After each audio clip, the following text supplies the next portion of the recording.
माधव कुंज बिहारी जय गोपी जनवल्लभा गिरिवरधारी जय गोपी जनवल्लभा गिरिवरधारी यशोदनंदन व्रजजनरंजन यशोदनंदन व्रजजनरंजन यमुनतीरावनचारि यमुनतीरावनचारि राधा माधव कुंज बिहारी जय राधा माधव कुंज बिहारी जय राधा माधव कुंज बिहारी हरे कृष्ण कृष्ण कृष्ण हरे हरे हरे राम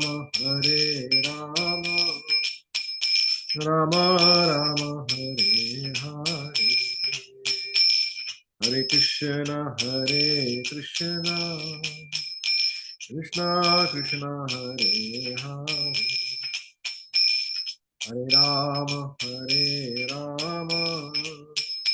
राम राम हरे हरे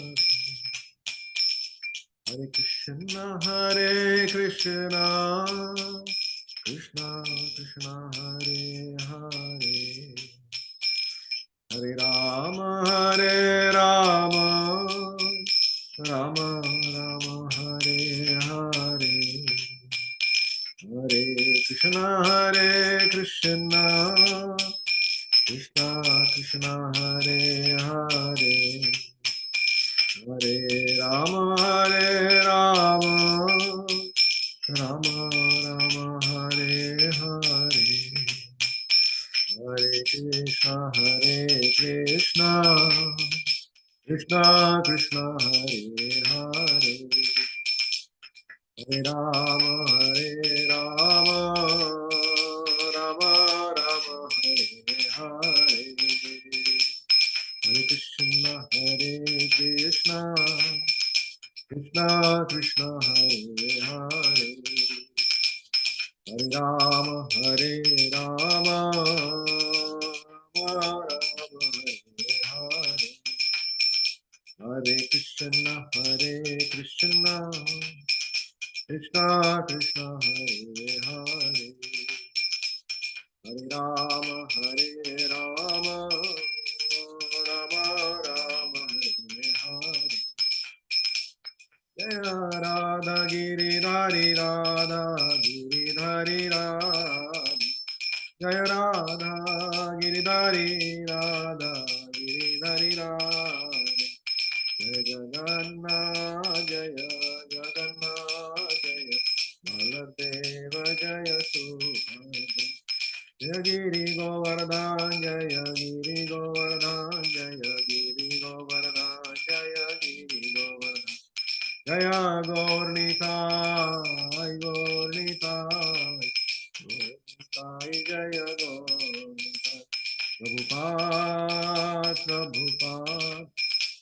प्रभुपाद जय जय प्रभुपाद जय जय गुरुदेव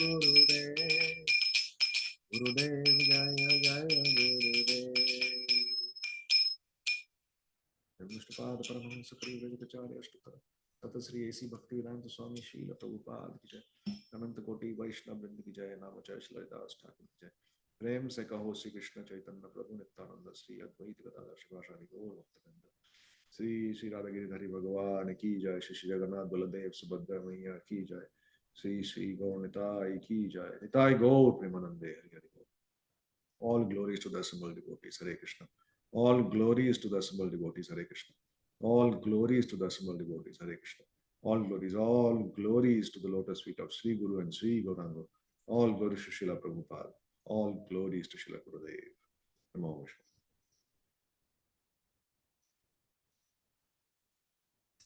Hare Krishna everybody. This session today, this morning, share screen and read a little bit from Prabhupada Lilamrita.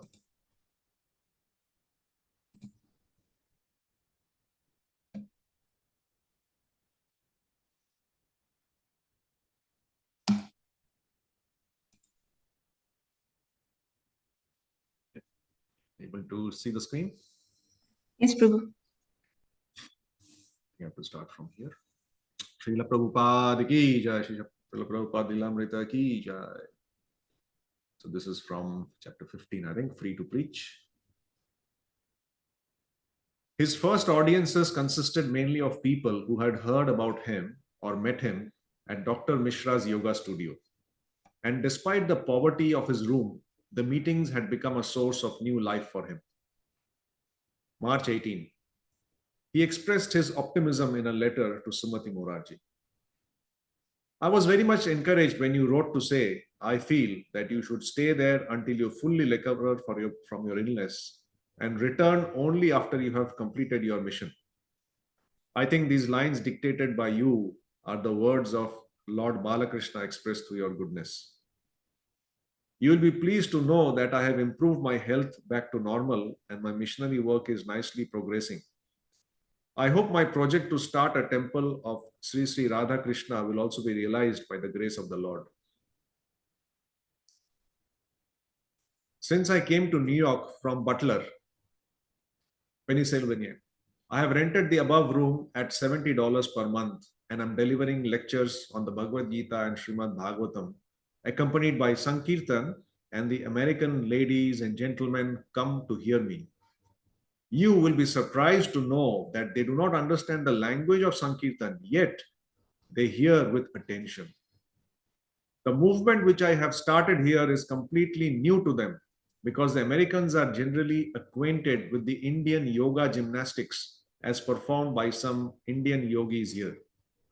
They have never heard of the bhakti cult of the science of Krishna before, and still they are hearing me. This is a great success for me.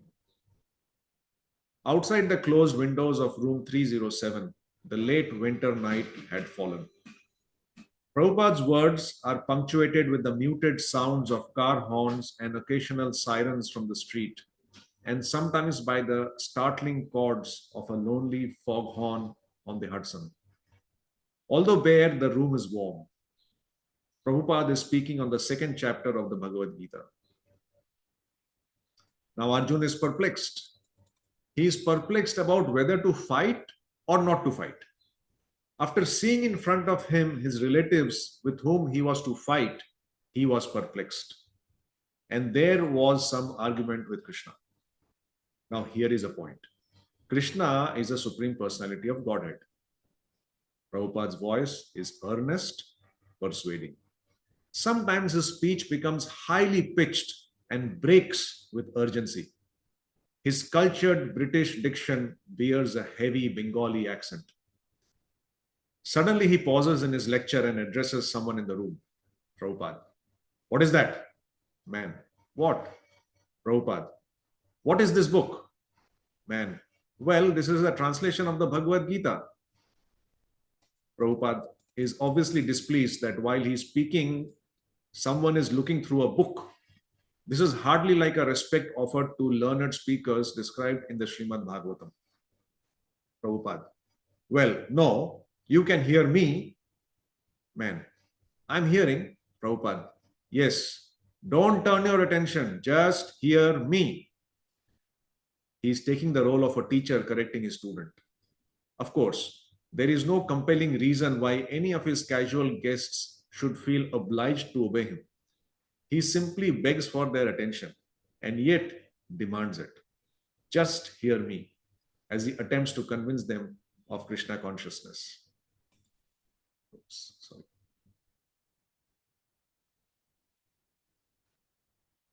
You have heard that one must accept the spiritual master after careful examination, just as one selects a bride or a bridegroom after careful examination. In India, they are very careful because the marriage of boys and girls takes place under the guidance of the parents. So the parents very carefully see to it. Similarly, one has to accept the spiritual master. It is necessary According to Vedic injunctions, everyone should have a spiritual master. It is necessary. Perhaps you have seen a sacred thread. We have got sacred thread. Mr. Cohen, have you seen sacred thread? Prabhupada pauses. His audience has not noted the thin white cords he wears beneath his shirt across the upper part of his body. For thousands of years, Brahmanas in India have worn such threads placed diagonally across the torso, looped over the left shoulder and down to the right waist. A Brahmana holds his thread in his right hand while chanting the sacred Gayatri mantra 3 times a day. But this is all strange indeed to Americans. Prabhupada himself is so exotic to them. His grey chadar wrapped around his shoulders, he sits cross-legged and erect on a thin pillow, and they sit facing him on the other side of his trunk, which now serves as a desk and lectern. They are close together in the narrowness of the room. He's frail and small and foreign to them, yet somehow he is completely assured in a way that is nothing to do with being a foreigner in New York. Visitors sense his strong presence. 2 white lines of clay run neatly vertical on his forehead. His pale peach clothes are gathered in loose folds around his body. He pauses only a few seconds to inquire whether they have seen a sacred thread. Srila Prabhupada ki jai. Srila Prabhupada ki jai.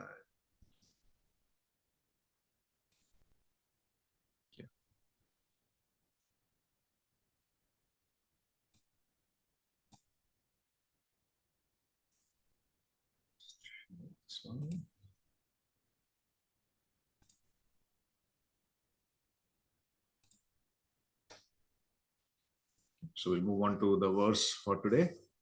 Srimad Bhagavatam, Canto 4, Chapter 24, Text 40. Om Namo Bhagavate Vasudevaya. Om Namo Bhagavate Vasudevaya. Om Namo Bhagavate Vasudevaya. Narayanam Namaskritya Naram Chaiva Narottamam Devim Saraswatim Vyasam Tato Jayam Udirayet Nashtaprayeshu Badreshu Nityam Bhagavata Sevaya Bhagavate Uttama Shloke Bhaktir Bhavati Naishtiki. Srimad Bhagavatam ki jai. We'll read this, recite this verse for today. 4:24:40. Ardhalingaya nabhase namo antarbahiraatmane namaha punyaya lokaya anusmai bhuri varchase. Ardhalingaya nabhase namo antarbahiraatmane namaha punyaya lokaya amushmai bhuri varchase. Arthalingaya nabhase namo antarbahiraatmane namaha punyaya lokaya amushmai bhuri varchase. Okay. Somebody try. Hare Krishna, Prabhu, Dandavat Pranam. Arthalingaya navase namo antar bhiratmane namo punyaya lokaya amushmai bhurivachase. Hare Krishna. Krishna. Hare Krishna, Prabhu, Dandavat Pranam. Arthalingaya navase namo antar bhiratmane namo punyaya lokaya amushmai bhuri varchase. Hare Krishna Prabhuji, Dandavat Pranam. Arthalingaya navase namantar bohiratmane namaha punyaya lokaya amushmai bhuri varchase. Hare Krishna. Hare Krishna Prabhu, Dandavat Pranam. I am also trying. Arthalingaya nabhase Namo antarbahir atmane. Namo punnaya lokaya. Amusmai bhuri bharchase. Hare Krishna.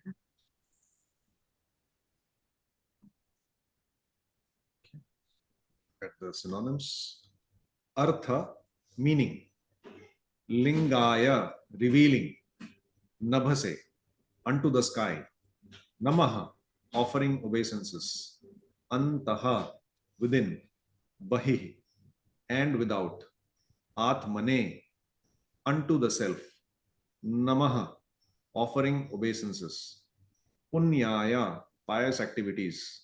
Lokaya, for creation. Amushmai, beyond death.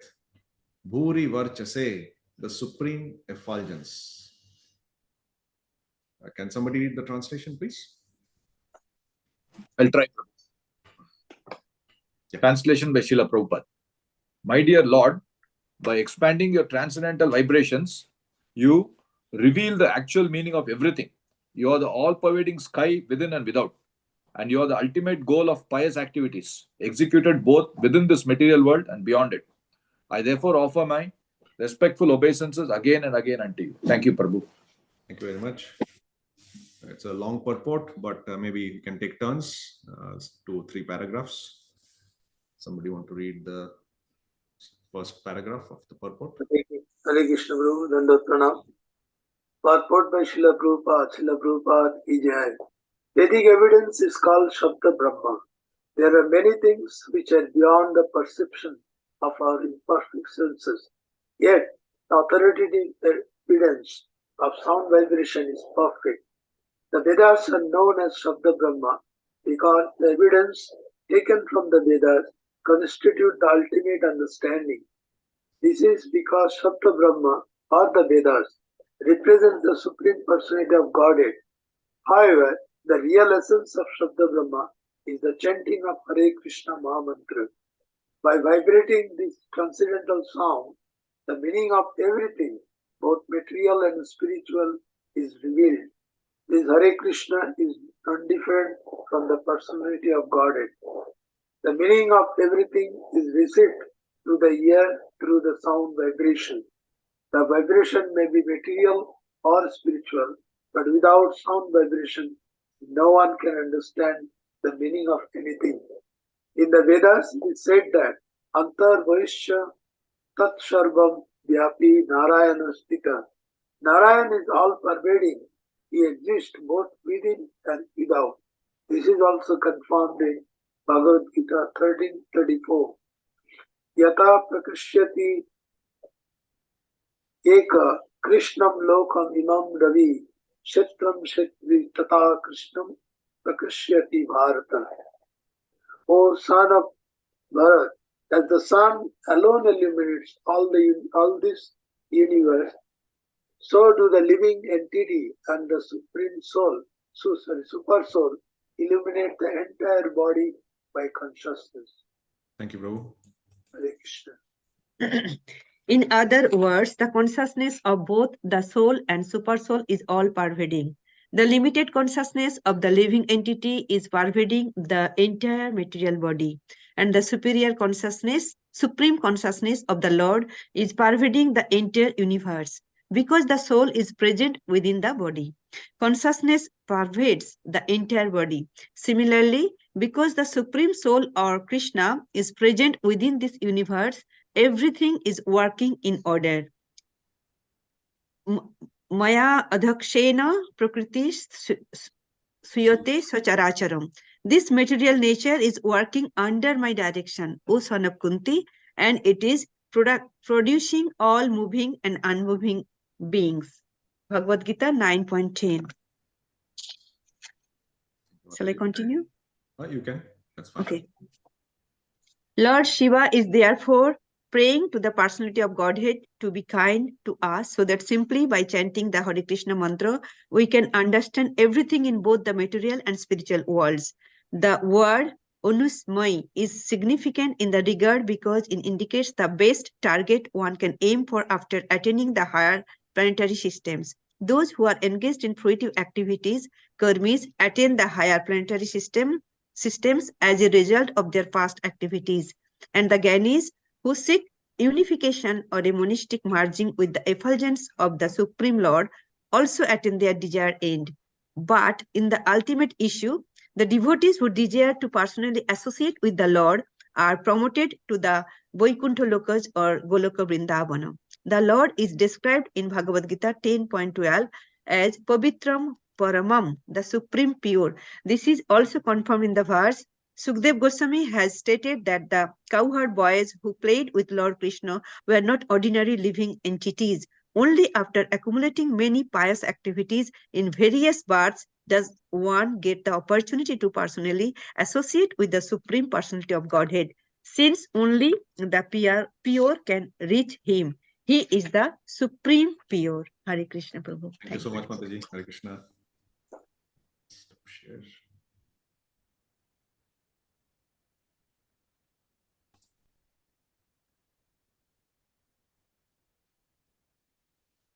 ओम ज्ञानतिमिरन्धस्य ज्ञानञ्जनशलाकया चक्षुरुन्मिलितं येन तस्मै श्रीगुरवे नमः। नमो विष्णुपदाय कृष्णपृष्ठाय भूतले श्रीमते भक्तिवेदान्तस्वामिनिति नामिने। नमस्ते सारस्वते देवे गौरवाणी प्रचारिणे निर्विशेष शून्यवादी पाश्चात्य देशकारिणे। जय श्री कृष्ण चैतन्य प्रभु नित्यानंद श्री अद्वैत गदाधर शिवासादि गौर भक्तवृंद। हरे कृष्ण कृष्ण कृष्ण हरे हरे, हरे राम राम राम हरे हरे। आर्थलिंगाय नभसे नमो अंतर्बहिरात्मने, नमः पुण्याय लोकाय अमुष्मै भूरिवर्चसे। So this, as we have been, speakers before have been mentioning quite clearly, is the most important section of this particular chapter, and started from 33 and it will continue. And before we get on to the verse, I just thought, everybody's been talking about Rudra Geet, right? So this whole section is called Rudra Geet. Now, Bhagavatam consists of many Geets or Gitas, if you can say. Like Bhagavad Gita is also a Geet. So similarly, this Rudra Geet is the song of Lord Shiva. Anybody can think of any other Geets or such similar songs in glorification of the Lord from Bhagavatam? The Uddhav Gita is there. Yes, thank you. Uddhav Gita is there. Anybody else? Then you have Gopi Geet? Gopi Geet, yes. Yes. Those are the two popular and famous ones. Yeah. Anybody else? Any idea how many Geets are there total in Bhagavatam all over through the whole Bhagavatam? Just take a guess. It will be hits because all the prayers, all the prayers are just like Gits. Yes. Kunti Maharani, Bhishma Dev, all the prayers. Correct. Yeah. So it's in one way they are similar in the sense that we can say they are all prayers, definitely. So if we look at prayers, there's heaps of prayers. So you're absolutely right. But this is basically when it is a specific description and it has got certain characteristics in the way the glorification is done. It is called a Gita. It's like it's sung. I mean, of course, the whole Bhagavatam is sung, but that specifically, that section is sung by that personality who has a major affinity to the Supreme Lord. So they are defined as Geet. So I was just looking at a article from Gauranga Darshan Prabhu, who all of you know, he's an authority on Srimad Bhagavatam in ISKCON. And Prabhu mentions that there are 10 prominent Geets in Srimad Bhagavatam. And the first of them is Rudra Geet in Canto 4. And then most of them, they come after or from Canto 10. So 4 there is one. Then again from Canto 10 it starts. So there is Venu Geet, there is Gopi Geet, there is Yugal Geet, there is Viraha Geet, Brahmar Gita, then of course Uddhav Gita, Bhikshu Gita, Aila Gita and Bhumi Gita. Pranay Gita? Sorry? Pranay Gita. Pranay Gita? Okay, he's not mentioned that, but perhaps, as I said, when we look at prayers, there is much more. But he's kind of classified these as 10, prominent Gitas in Srimad Bhagavatam. What about Bhumi Gita? Bhumi Gita also is there, yes. Yeah, that's the last one. That's Canto 12. 12, 3, 1 to 13. That is Bhumi Gita, Mother Earth. So it's just so wonderful that even amongst glorification, there are prayers, there are Gitas, and so much variety, even within that, that common glorification theme. So I thought it's very important to just, share that it's so rich, so enriching. So in this particular section, there is some commonality, which I will touch upon a little bit later. But let's look at this verse to start off with. And like with any other Gita or prayers, when glorification takes place, there are two major characteristics, which again I will share a little bit later on. So this verse, Lord Shiva is talking about three particular aspects. So first he says that the Lord, he expands his transcendental vibrations. Right? So why does he do that? Because he wants to explain or reveal. The word is not explain, it is to reveal. And we understand that transcendental literature and the creation that actually happens under the direction of the Supreme Lord is something we have to understand only when it is revealed to us. So we cannot on our own endeavor just study and on our own intelligence understand. It is not possible. And we see that even, forget Bhagavatam, even in Bhagavad Gita, if we try and understand on our own, we get more confused. We feel that one part of the same book is contradicting the other part. We've discussed that in Bhakti Shastri class also. So if we don't read it under the right guidance, and if we don't request the mercy of the Lord to reveal it to us, we will never understand. And that is the greatness of a devotee. So this part is very important. So Lord Shiva is saying that unless Krishna himself reveals, we will not understand anything. We can try and study for lifetimes, but we cannot understand anything. So this is the first very, very important point. Second point, he says, Namaha Antarbahir Atmane and Namaha Punyaya Lokaya. So he says that you are the all-pervading sky within and without. So you are the all-pervading sky. So Krishna is all-pervading. Like yesterday, I think day before, Sita Mataji was talking about the pervasiveness of the Supreme Lord, which he specifically describes to Arjun in chapter 11 of Bhagavad Gita, when he shows his universal form, which encompasses everything. In fact, chapter 10 finishes with the fact that he actually pervades everything. And he shows Arjun as an evidence how it actually happens. So Lord Shiva is actually just saying the same thing or describing the same aspect, that he's like the all-pervading sky. Where is the sky not present? Somebody might ask. The sky is touching the water, the sky is touching the mountain, the sky is touching the flat land, right? And the sky is touching the tallest of the trees. Everywhere, wherever we look, it is the sky. Although the sky by itself, unlike we say earth or water, we can actually touch and feel that element, right? But can you feel air? Can you feel the sky? Yes or no? No. No. You can't feel the sky, right? But you can feel the presence of the sky when something happens. Tufan. Now where the tufan happens, the wind blows, right? Yeah. The wind is blowing where? In the sky. Correct.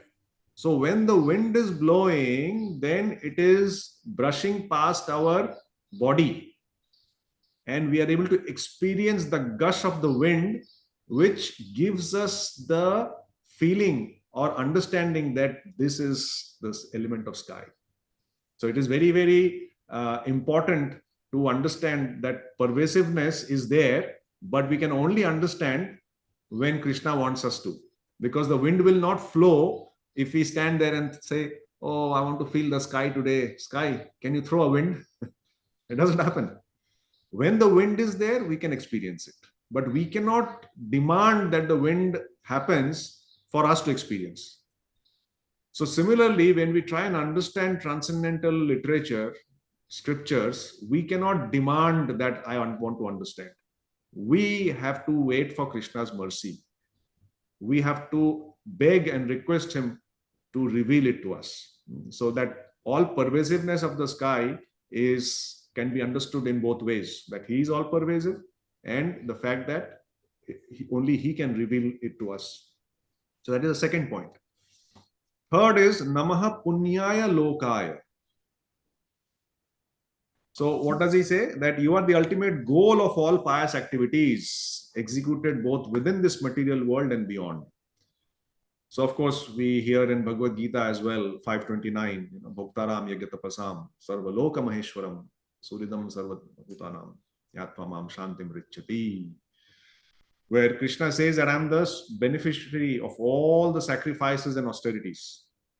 So anything that you do, any pious activities you do, is actually bestowed by me, or ultimate goal of that is to attain me. So here Prabhupada in the purport, he writes that the word amushmai is very important. We were reading that. So amushmai means, what is the word for word? It is to become deathless or to go beyond death. So when we do pious activities, of course the result is bestowed by Krishna directly or indirectly. And the goal is to ultimately come to him. But if we are just looking at pious activities, it does not become deathless or does not make us deathless. It can only bestow reactions based on the pious activities that we have done, in which case we have to come back to this material world. But here Lord Shiva is saying amushmai bhuri varchase, that ultimately we have to engage in his service, or to worship Krishna, so that we don't get caught in all these pious activities and elevation to higher planets. Like in the last paragraph, Prabhupada explains that he's explaining, he's praying to the Supreme Personality of Godhead to be kind to us, so that by simply chanting the Hare Krishna Mahamantra, first of all, we can understand everything. Second is it gives us the highest goal, or helps us achieve the highest goal of human life, which is to become deathless. Amushmai. So Prabhupada explains that other people, they might want to, like Gyanis and Karmis, we've discussed, they have got different destinations. But for a devotee, he wants to serve the Lord either in Vaikuntha or in Golok.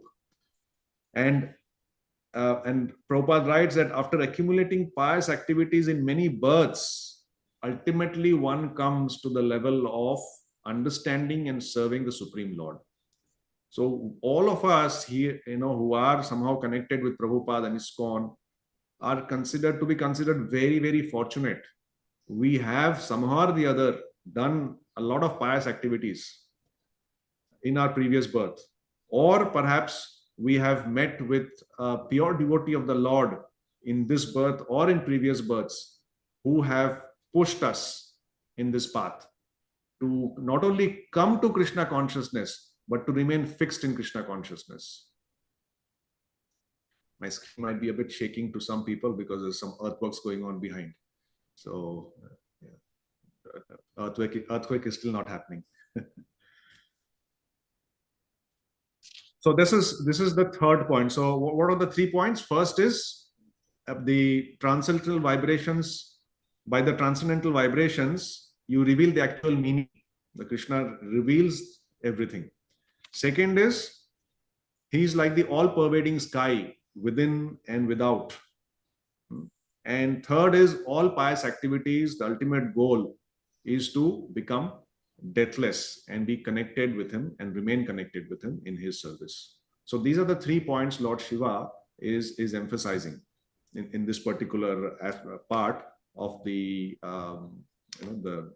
the prayers. Just one thing I wanted to highlight here, and that is a commonality throughout this Rudra Gita. Anybody can find out one commonality? In fact, I'll give you a hint. It is a word that is used in every text from 33. I haven't done all across, but till now, I can say that that word has been used. And that is a very, very important aspect of glorification. And we'll touch upon it after you share whether you found that or not. Namaha, Prabhuji? Namaha, yes, absolutely. If anybody of you has Bhagavatam in front, the book, or on screen, if you see from 33, in 33, the last word is Namaha, correct? 34, the first word is Namaha. 35, the third line, first word is Namo. 36, there are 2 Namo Namos to start that verse. And the third line of that same verse is also got Namaha. 37, second line, last word Namaha. Third line, first word Namo. 38, first word Nama. Fourth line, first word Namaha. 39, third line, first word Namas. And 40, first line, first word Namo. And third line, first word Namaha. Isn't it interesting? Every verse has got this word. So actually, of course, Lord Shiva is singing. But what is the most important aspect that Lord Shiva is not only expressing, but in one way he's also teaching by his own example, is Namaha. Lord Shiva is offering his obeisances unto the Supreme Lord. And we hear from Bhagavad Gita 9:34. What is that verse?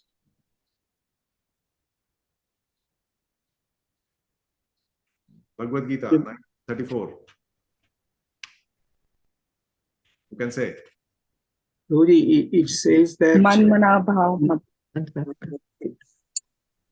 Sorry, Prabhuji, you can continue. Manmana bhavo madbhakto madhyadi mam namaskuru mam evasyashi nam evasyashi sattam mam evasyashi yuktaiva atmanam madparayana. And in 65 it is different. The same one with sattam te pradigane creation. Correct. So this is the only verse in Bhagavad Gita where the first 2 lines are exactly the same. Of course, the purport and the meaning is also the same, but the first 2 lines are exact. So the 4 aspects that Krishna says is, what are the things? 4 things that we recollect? Manmana bhavo first. Manmana. Always thinking of me. Then Bhava Mad Bhakto, you become my devotee. Madhyaji, worship me. And Namaskuru. Obeisances unto me. Most important. And only when you are thinking, only when you are worshipping him, then you can do Namaskuru. I mean, obviously you're a devotee, only then. You won't just pay obeisances to, randomly. Unless you are a devotee, unless you are thinking about him, and you can only become a devotee and think about him when you know about him, when you understand about him, when you are making him a part of your life, only then you can think that, okay, I'm slowly trying to become a devotee of Krishna. And unless we become a devotee, we cannot offer obeisances. And obeisances has to be offered not, how often? Sometimes we think that, okay, we take it a bit lightly, obeisances. Should I put dandavat? Should I just do like this? Should I just in my mind, just obeisances? What is it? Should we do every day? Should we, So obeisances should be offered as often as we can. Thinking of Krishna should be done continuously, but obeisances as often as we can. In fact, even as devotees, we feel or we don't really value the actual gift that Krishna has given us just to offer obeisances. So it's a gift of Krishna that as soon as we offer obeisances, something amazing happens. Would you like to know what happens?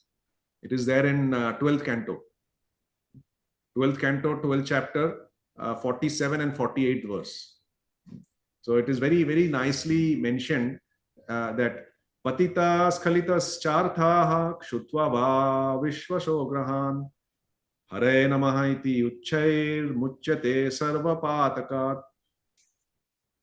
So it is said that Patitaha means even if we are fallen, like fallen meaning whether it is physically or whether it is by behavior or character.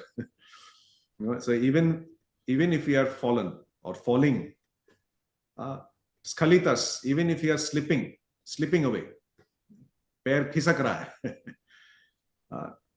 Even if you are suffering from pain, charthaha, and even when we are sneezing, kshutva. I don't know if, I'm sure some of you, when we sneeze, our elders, especially the grandparents, they used to say, just cover your mouth and you should say something. Like, take the name of the Lord. That was told, or that used to be told. Nowadays, people don't even cover their mouth. What to talk about taking the name of the Lord? So in Bhagavatam, it is said that whether we fall, whether we trip, whether we are suffering from pain, or whether we sneeze involuntarily, we should loudly chant out the name in a very natural way. We should just chant out the name. What? Haraihi Namaha. Sorry, Haraya Namaha. We offer our obeisances to Hari. So even if you don't physically offer obeisances by falling to the ground, when these things happen in our mind also, if we just loudly think about him and we loudly tell that I offer my obeisances unto you. Haraya Namaha, if we say. What happens? It is said, Muchyate sarva patakat. Muchyate. That means all the miseries that we are suffering, all the sinful reactions that we are suffering will go away. When we do these things, when we do this, when we are suffering through all these problems, this will go away. So that is the greatness of offering obeisances to the Supreme Lord. And this is one aspect that Shiva is actually describing to the Prachetas and teaching by his own example. Right? And then in the same chapter, the next verse talks about glorification. So glorification, I'll just read the translation. When people properly glorify the Supreme Personality of Godhead or hear about his power, listen to this. When people properly glorify the Supreme Personality of Godhead, properly, under the right guidance, or just hear about his power, what happens? The Lord personally enters their heart and cleanses all traces of misfortune, just as the sun removes darkness or powerful wind drives away the clouds. What a powerful verse, isn't it? There's a on this context, there's a nice story from Vishnu Puran, which talks about a very nice devotee called Maudgal. and he constantly used to loudly offer his obeisances to Hari. So he used to always say, Namo Krishnaya Namaha, Krishnaya Namaha, Vasudevaya Namaha. So just like, we sometimes we have these words or phrases we use commonly, even when we are not chanting, but we are talking to people. Sometimes, we have this, we sometimes say, oh, it's just involuntarily that word comes out. So he was so devoted to the Lord that these words used to just come out. Like he wasn't intending to offer obeisances, but it just was natural to him, just came. So he's always Krishnaya Namaha, Vasudevaya Namaha, like that. So this devotee, he used to travel everywhere, spreading the glories of the Supreme Lord. So somehow or the other, he wanted to meet Yamaraj. He's a Mahajan, a great devotee of the Lord.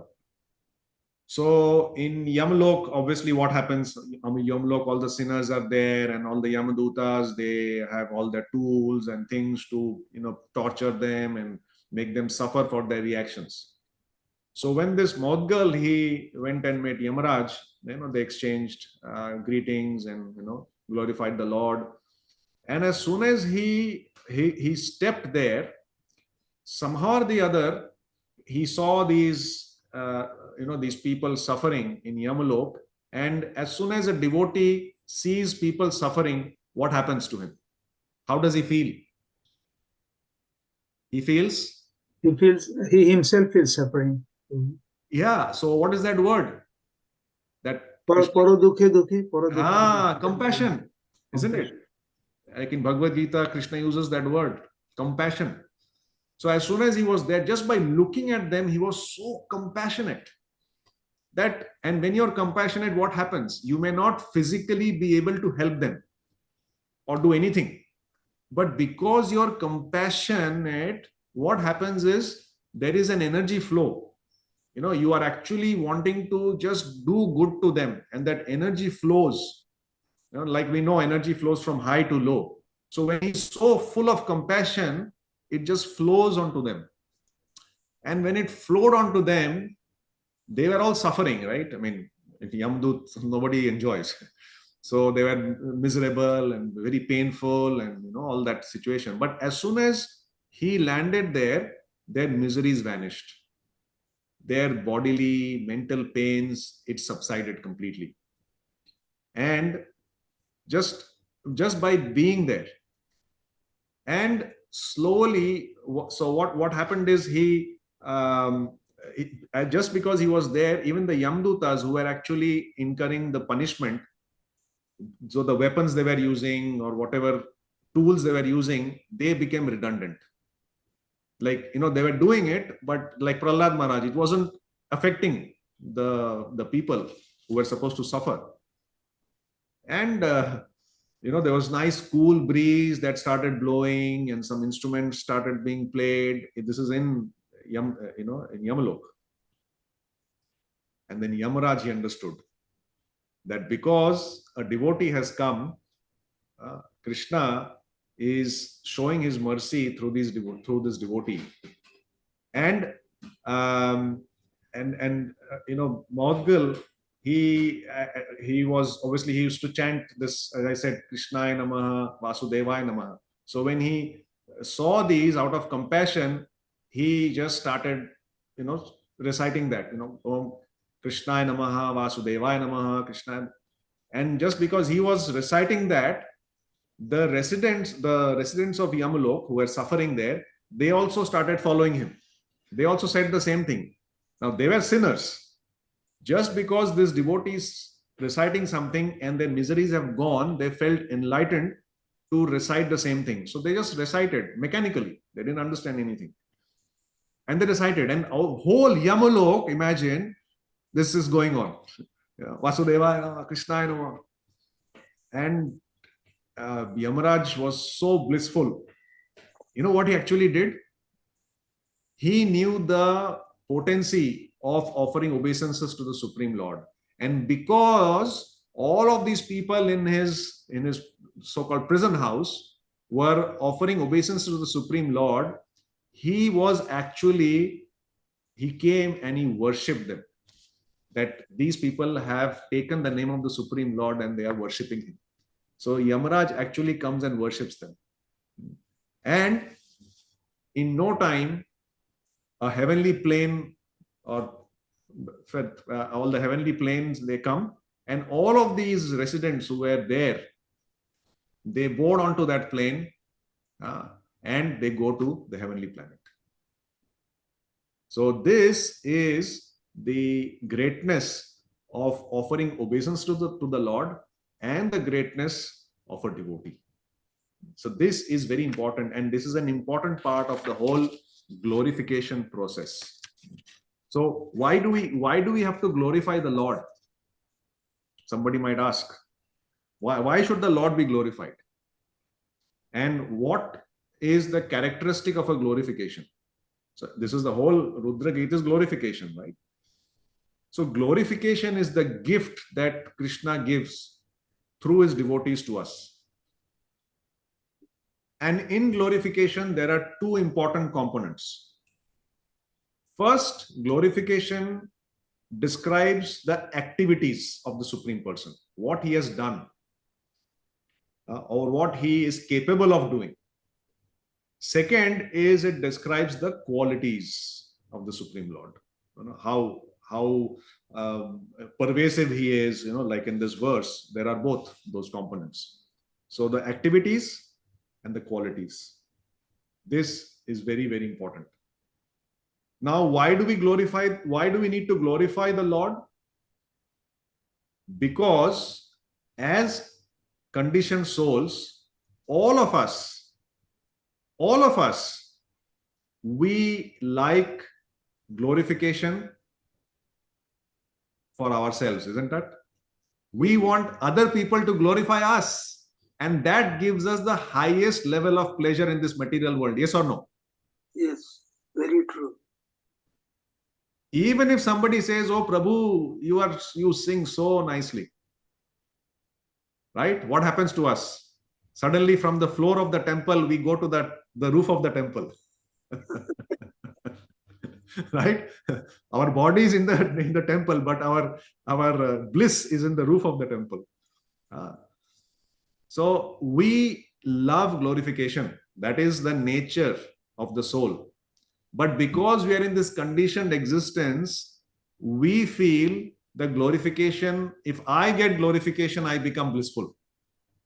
And in a conditioned state, that's what we experience. When somebody tells nice things to us, appreciates us, glorifies us, we feel very nice. But a devotee of the Lord, he realizes that this glorification is temporary. That means this person who's glorifying me today, tomorrow is going to criticize me. That is for sure. Or at least he may not criticize, but at least he will stop glorification in future. So the glorification that I'm getting now is not constant. It is just temporary. That is one. Secondly, glorification that we get is just a fraction of what we expect. Like, again, to give an example, when somebody says, "Oh, you sang so nicely." Now you feel good, but then you also feel, "Oh, he just said you sing so nicely." He should have said, "Oh, you're so fantastic. You are better than Vaisakhi Prabhu or Agnidev Prabhu." That would have been good glorification for me. But these guys, they don't know how to glorify me. They're not good enough. So we feel that it is finite. I'm getting only a particle of what glorification I should be getting. That feeling leads us to frustration. Also, the temporary nature of this glorification, especially when the person who's glorified us today, tomorrow starts criticizing us for the same thing, that gives us frustration. So the personal glorification in this material world can only lead to frustration. Today or tomorrow, it will lead us there. But the soul is wanting glorification or wanting to glorify. But the soul doesn't know. The soul wants, but the body, the material covering doesn't know who should be glorified. So they think that, okay, if somebody glorifies me, then I'm happy. But actually, this glorification is for the Supreme Person. So when we are taught and we learn to glorify the Supreme Person, the blissfulness of the soul that is natural manifests. So there is purification that happens when we glorify. We get purified of all this material conditioning. And because we are purified, we are able to understand or experience the bliss. And when we experience the bliss, we feel more intimately connected to the Supreme Lord. So there are three things: purification. Second is purification to understand the bliss, and bliss meaning we get relief from miseries. So when we experience bliss, the miseries don't touch us. So we get relief from the misery. So purification, bliss, and connection or reconnection to the Supreme Lord. So these are the three components that we go through when we glorify the Supreme Lord. And that is primarily the theme that all these prayers, all these Gits in Bhagavatam are trying to teach us, that we stay connected like this to the Supreme Lord without motive, without any personal motive, as much as possible. To start off, we may have some motive, but to end up, to slowly progress, we should have no motives at all and do it just as a natural service, in the mood of service to the Supreme Lord, to just please him. And that is the gift of this mantra that Lord Shiva is giving the Prachetas. Srimad Bhagavatam ki jai, Srila Prabhupada ki jai, Nitai Gaur Premanande, Hari Hari Bol. Thank you very much. Any questions or comments on our discussion today? Hare Krishna Prabhu, Dandavat Pranam. It's a new opening of this text is a different angle. What I was trying to read it and understand is a completely different and very enlightening. You just started with the various Gitas, which is out of our knowledge, out of our imagination. Such a beautiful combination of 10 Gitas, as you mentioned. So nice that is compiling the whole these scriptures, especially Bhagavatam. And then how you dealt with this text with the three aspects of Shabda Brahma, and then your Lord's pervasiveness. And the last one is the glorification. How important is the glorification of the Lord and paying obeisances. So nicely, he has given such a detailed description. What is the importance of obeisances? It's so important. I have no knowledge about this. Just by hearing from you, you can see the importance of obeisances, whether you do physically or by mind. Anyway, it is all about the Lord. So this is how we can remember the Lord 24/7 in any means. Thank you so much. Hare Krishna. Hare Krishna. Hare Krishna, Prabhuji, Dandavat Pranam. Krishna. Thank you so much for the enlightening class, Prabhuji. Prabhuji, I just had a question. So when you mentioned about glorification of the Lord, Yes. so of course you mentioned that obeisances as often as we can. With glorification as well, would that, because we do have our sadhana, and so the morning aarti, and so we are glorifying Guru Krishna, would that glorification in a day, will that be sufficient, or should we just say that, okay, because I'm doing morning, evening pranama, and then my rounds and my sadhana, that is enough to glorify Lord? I'm talking about practically. So of course we can never be satisfied with these things, but practically what should we add more, or is it okay to just keep it that way? Or some thoughts of yours, probably, on that. Yeah. Very practical question. Thank you, Mataji. See, we can read Bhagavatam and we can read Bhagavad Gita, but if we do it without Prabhupada, we we will have to do our own plan and our own program. But Prabhupada is so magnanimous, like the Chaitanya Mahaprabhu. If we just follow Prabhupada's instructions on what he is telling us to do on a daily basis, we will cover everything. We don't have to do anything with separate endeavor. Like you just said, first thing we wake up in the morning, what do we do? Samsara Dava. No. Correct. And what are we doing there? We are offering our obeisances, right? Yes. We are glorifying. First thing we start in the morning, whether you are doing physical arati or you're singing, wherever you are first thing you're doing. Now, this is Prabhupada's contribution in our spiritual journey.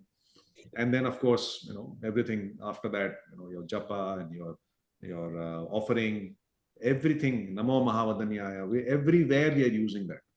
But again, as you rightly said, that is just the beginning. So our basics are all taken care of. We don't have to stress about it. Am I doing this? Am I doing that? But this is just a foundation. Now we have to progress on that basis.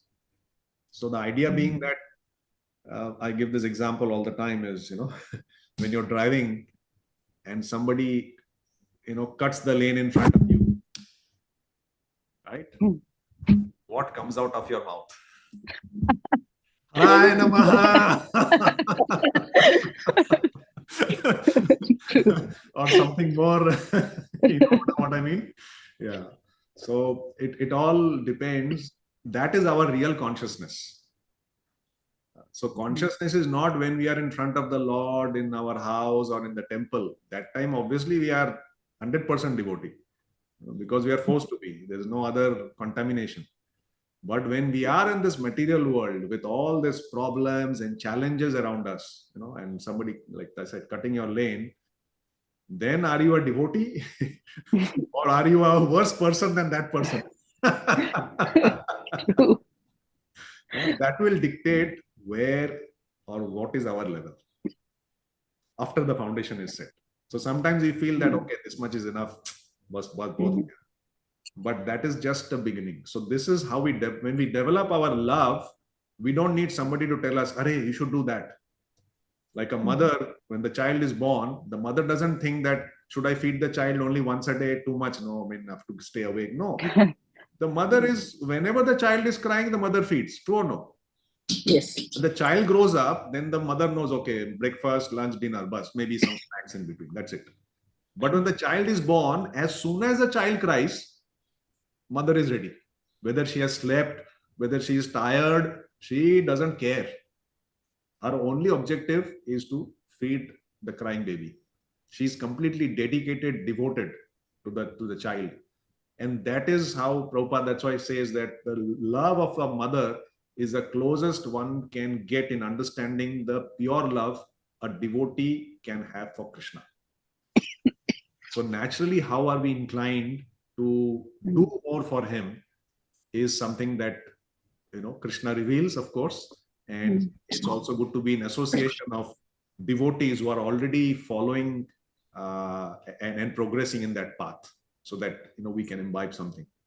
So just a few thoughts. Yes, thank you so much, Prabhuji. That makes sense. That it can, as you mentioned, so it would be customized based on devotees' consciousness. And absolutely. Yes, thank you so much, Prabhuji. Okay.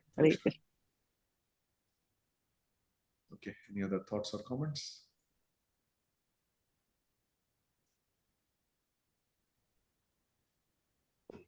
Hare Krishna Prabhu, Dandavat Pranam. Hare Can I ask Krishna, quick questions? Hare Krishna. Prabhuji, just on that.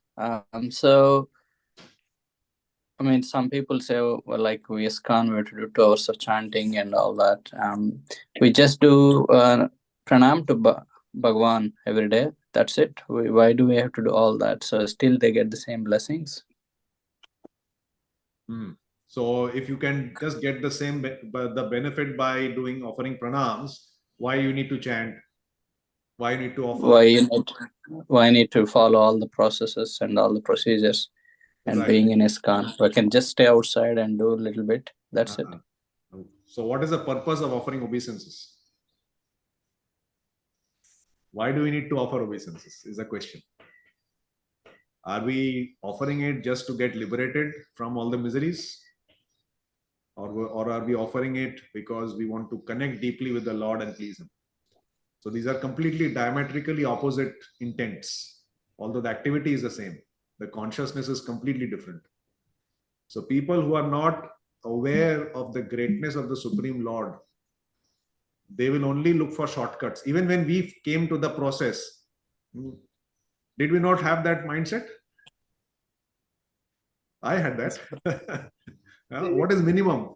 So when we came to the movement, we started associating with devotees, they used to say, one round, just chant one round.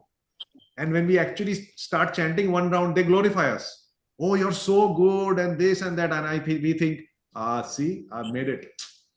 Set one round and he's happy. Then after some time, this person again comes and says, okay, you're doing one round, now do two. Well, I just did one. So slowly they push us. And then from the slowly like that, they keep pushing us. Then they say, okay, now do Ekadashi, now do deity worship, now come to the temple, now do some seva. My God, they sit on our head. Now, why are they doing that? It's all the same thing, right? You're doing everything for Krishna. So if I'm chanting only one round for Krishna, it has got everything. Like here only Prabhupada writes, right? That simply by chanting Hare Krishna mantra, everything is perfect. The Shabda Brahma aspect, also understanding aspect is done. So why are we just not chanting Hare Krishna? Why are we doing deity worship? Why are we following all these vratas? For what? So again, back to my first question is, why are we doing it? So until one understands why I'm doing it, he will not feel inclined or inspired to intensify. He will be happy where he is. And that is a difference between a person who just wants to do devotional service for his personal gain and somebody who would like to do devotional service to please Krishna. Makes sense, Prabhu. Thank you. That's it. But the person who's doing devotional service for Krishna, he will never reject the person who is not doing anything more.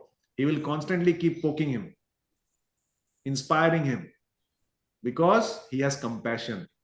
He will never give up on that person. And that is another hallmark of a devotee. He never leaves somebody. Even if this person is not amicable, he will somehow or the other make some provision that he engages in some form of service and stays in that direction in some point of time. So that's why association is the key aspect in this process. Thank you, Guru. Hare Krishna. Thank you very much.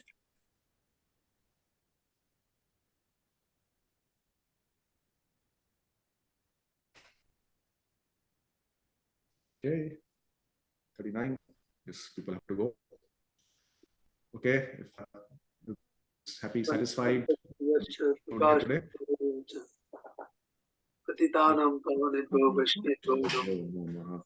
अनंत कोटि वैष्णव वृंद की जय। His grace Suhit Krishna दास प्रभु की जय। Jai Srila Prabhupada की Prabhupada ki जय। Jai. गौर प्रेमानंदे हरि हरि बोल। Hare All glories to assembled devotees. Hare Krishna. Hare Krishna.